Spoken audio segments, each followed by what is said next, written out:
Good morning, Westlake family, and thanks for letting me invade your house on another Sunday morning. Before we get started this morning, I need to say a very special thank you, but I don't really know who I'm thanking, so whoever it is, I hope you're watching this video. But I came in today to record, and I found this lovely mask on my piano with a note, but the note was not signed. So whoever made this for me, thank you very, very much, and thank you for the sweet note as well. This will be put to very good use. David is already calling it the Mask of Truth, and thinking maybe we ought to add it to the body armor of God that's in, is it Ephesians or Philippians? Ephesians chapter 6. Maybe we'll talk about that when we get back together. But thank you very much, whoever made this and left it for me. I hope you weren't thinking that I would be wearing it today as I'm singing and playing, but I promise it will be put to very good use. And now for a little singing and thoughts about God. I hope that you're ready to join in or just relax, and let's take a few moments and worship God together.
So right now in our daily devotional, we are working our way through the Sermon on the Mount in Matthew chapter 5.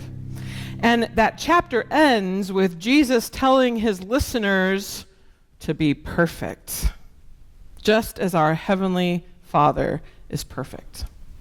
And the way to be perfect, as we'll see in our devotional on that verse when we get there, is to trust in God. That's the way to be perfect. So when you turn the page over to chapter 6, Jesus continues on with that theme of trusting in God by targeting the enemy of trust, which is worry or fear. At the end of that chapter, he sums up by saying, what I'm trying to do here is to get you to relax, to not be so preoccupied with getting so you can respond to God's giving. People who don't know God and the way he works fuss over these things, but you know both God and the way he works. So seek first God's kingdom and what he wants, and don't worry about missing out. Relax. Don't worry, Jesus says. In fact, this entire chapter, chapter 6, is a laundry list of things not to worry about. Don't worry about getting accolades from others. Don't worry that God doesn't hear your prayers. Don't worry that God won't provide for you. Don't worry that God has somehow overlooked you. Don't worry about missing out on treasure. Don't worry about your daily needs. Don't worry about the future. Worry is the opposite of trust. Worry says, I'm not sure you have my best interests at heart, God. I think I need to retain some control over this situation. I don't know if you're capable of working things out in the right way, God. I need to act to change my circumstances. I have to look out for number one. I don't know if you'll take care of me, God. I'm not sure you'll do what I want, God. The struggle between trust and worry is, in essence, the struggle over who's going to have supremacy over your life. There's no way you can trust God and worry at the same time. Those two actions are mutually exclusive. And I say actions because that's what they are. Worry might feel like an emotion, and trust might sometimes feel like an emotion, but at the core, both decisions are choices regarding the level of surrender that we feel comfortable with. One action leads to peace and rest. The other action leads to fear and frustration. There's only one sane way to get through this life. And I think I've been seeing this more and more in the past 6 weeks than ever. There's only one sane way to get through this life, and that's summed up in chapter 6, verse 34. Give your entire attention to what God is doing right now, and don't get worked up about what may or may not happen tomorrow. God will help you deal with whatever hard things come up when the time comes. Let me tell you what, I am preaching to myself on this one today. And I can't imagine that there's a single one of us who doesn't need to hear this message. No matter what situation you're worrying about, let it go. Are you worried that the quarantine might not last long enough and your health or the health of others might be destroyed? Let it go. Don't live your life based on that fear. Are you worried that the quarantine might last too long and your livelihood or the livelihood of others might be destroyed? Let it go. Don't live your life based on that fear. Your health and your livelihood are not subject to the whims of the coronavirus, no matter what the media would have you believe. Your health and your livelihood are not subject to the whims of the coronavirus. Your health and livelihood are in God's hands. He's got it covered, and you can trust him Maybe not to do what you want, but to do what is best in the long run. Let's face it, God is in a much better position to see all the ins and outs of this situation. He knows you, He loves you, and He has your best interests in His heart more than anyone you've ever known or will ever know. And those who've done a bit more Bible study in depth will also tell you, if you think the coronavirus is something to fear, we ain't seen nothing yet. This is just the beginning of what Paul called the labor pangs, which by the end will have the entire creation groaning in pain like a woman who's about to give birth.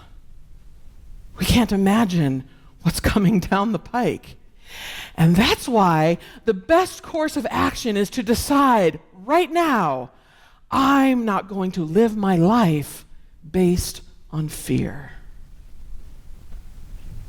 Let it go. Whatever it is you're worrying about today, please put it in God's hands and keep putting it there. Even if you snatch it back 100 times throughout the course of the day, keep taking it to Him. Keep giving it to Him. Keep surrendering it to Him. Our God is awesome. He is sovereign over all things, and He knows what He's doing. Trust Him with today. Trust Him with yesterday. Trust Him with tomorrow. He's got it all covered.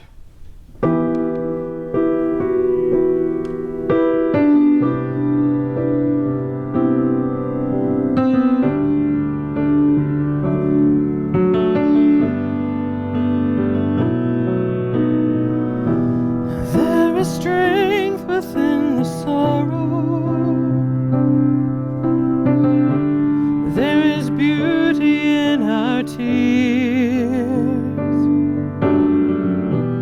and you meet us in our mourning with a love that casts out fear. You are working in our waiting. You're sanctifying us when beyond our understanding. You're teaching us to trust. Your plans are still to prosper. You've not forgotten us. You are with us in the fire and the flood. Faithful forever, perfect in love, you are sovereign over us.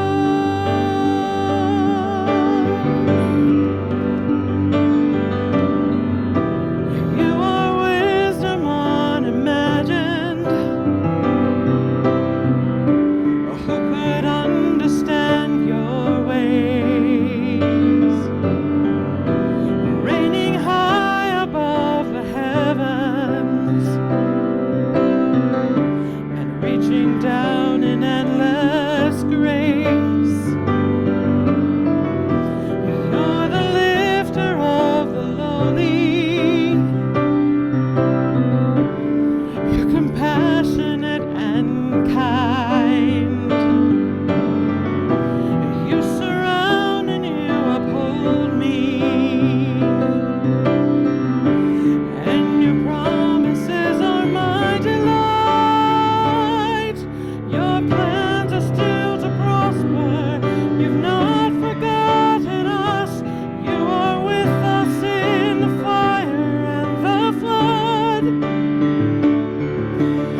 to prosper. You've not forgotten us. You are with us in the fire and the flood. Faithful forever, perfect in love. You are sovereign over us. Oh, you're faithful forever, perfect in love. You are sovereign over us.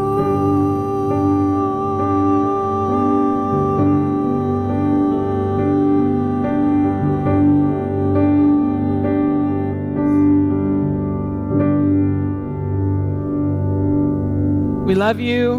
We miss you. And we're praying for you. Have a blessed week.